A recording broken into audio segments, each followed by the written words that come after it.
It starts with a cough or a wheeze. Soon, your chest feels tight. Your breathing speeds up and gets shallower, making you feel short of breath. These are common symptoms of an asthma attack.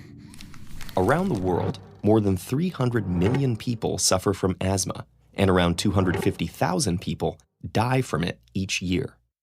But why do people get asthma, and how can this disease be deadly?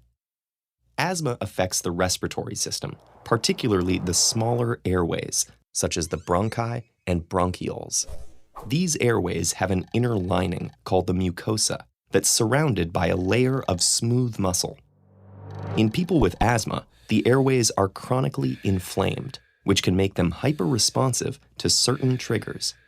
Some of the many asthma triggers include tobacco smoke, pollen, dust, fragrances, exercise, cold weather, stress, and even the common cold. When people with asthma are exposed to these triggers, an asthma attack or exacerbation can occur. But how exactly do such everyday factors lead to an asthma attack? If an asthmatic is exposed to a trigger, the smooth rings of muscle that circle the small airways in their lungs contract and become narrow. Simultaneously, the trigger worsens inflammation, causing the mucosal lining to become more swollen and secrete more mucus. Under normal conditions, the body uses this mucus to trap and clear particles, like pollen or dust. But during an asthma attack, it blocks the narrowed airways, making it even harder to breathe. These effects lead to the symptoms of asthma. Smooth muscle constriction results in the feeling of chest tightness. Excess mucus and increased inflammation can cause coughing, and the wheezing noise? That happens because as the airways constrict, air whistles as it passes through the narrowed space. These symptoms may make a person feel like they're running out of air. Yet counterintuitively, during an asthma attack, the inflammation can make it harder to exhale than inhale.